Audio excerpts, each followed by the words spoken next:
নতুন আরেকটি এপিসোডে আপনাকে স্বাগতম। বন্ধুরা, আজকে আমরা জানব যে গাছের স্প্রিং জিহ্বার নিচে রাখলে স্ত্রী সহবাসে কখনোই বীর্যপাত ঘটে না। প্রিয় বন্ধুরা, এই বিষয়টি নিয়েই আমাদের আজকের এই আলোচনা। সেই জিনিসটা কি এবং কিভাবে বা রাখতে হয়।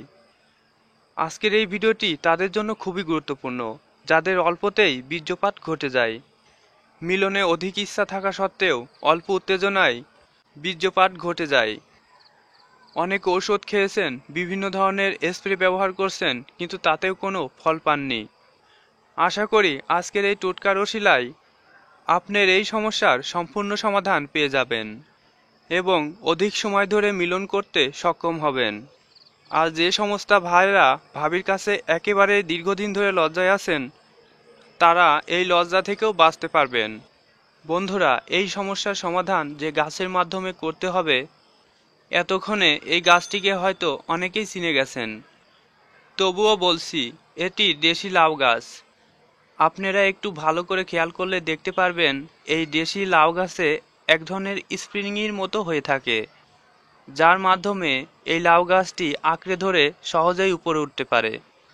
বন্ধুরা, এটি দেখতে অনেকটাই স্প্রিংয়ের মতো দেখা যায়, আর মূলত এটি দিয়েই আমাদের কাজ করতে হবে। তাহলে বন্ধুরা, কিভাবে এটি প্রয়োগ করতে হবে, কিভাবে প্রয়োগ করলে আমরা এর সম্পূর্ণ সমাধান পেতে পারি, এখন জানাবো। বন্ধুরা, ভিডিও দেখছেন কিন্তু লাইক দিতে তো মনে নেই, তাই মনে থাকতে থাকতে এখনই একটি লাইক দিয়ে ফেলুন। আর এমন সকল উপকারী টিপস পেতে চ্যানেলটি সাবস্ক্রাইব করতে ভুলবেন না। বন্ধুরা, আমি এটা শিখেছি আমার এক কবিরাজের ভাইয়ের কাছ থেকে। তবে বন্ধুরা, আমি কিন্তু এটা কখনোই পরীক্ষা করিনি।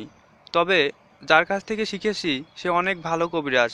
আশা করি এটির মাধ্যমে আপনার এই সমস্যা সত্যকারের সমাধান পেতে পারবেন।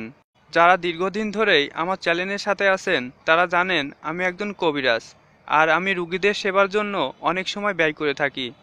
বন্ধুরা, এজন্যই সকল টোটকা পরীক্ষা করার সময় হয়ে ওঠে না। আপনারা বিশ্বাসের সঙ্গে এটি ব্যবহার করবেন, আশা করি অনেক উপকার পাবেন। কারণ বিশ্বাসে মিলায় বস্তু, তর্কে বহুদূর। বন্ধুরা, এমন আরও অনেক টোটকা আছে যা বীর্য রোধ করতে সক্ষম, এটিও তাদের মধ্যে একটি। আমি এটি আপনাদের পরীক্ষা করার জন্য দিচ্ছি, আপনারা পরীক্ষা করুন। তবে এর মানে এই নয় যে সারা রাতেও বীর্যপাত হবে না। হবে, যেমন আপনার 5 মিনিটে হয়ে যায় সেক্ষেত্রে আপনি 15 মিনিট রাখতে পারবেন।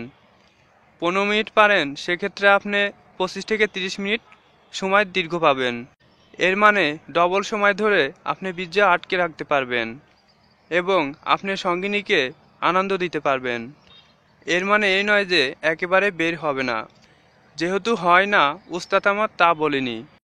তবে হ্যাঁ, যদি সঠিক নিয়মে গাছটি জাগ্রত করতে পারেন, যা সবার দ্বারাই সম্ভব নয়।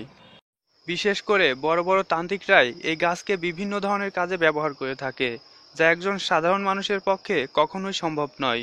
তো বন্ধুরা, আপনারা বিশ্বাসের সাথেই এটি ব্যবহার করবেন, আশা করি খুবই ভালো ফল পাবেন। আর কার কতটা কাজ হয়েছে তা অবশ্যই কমেন্টে লিখতে ভুলবেন না।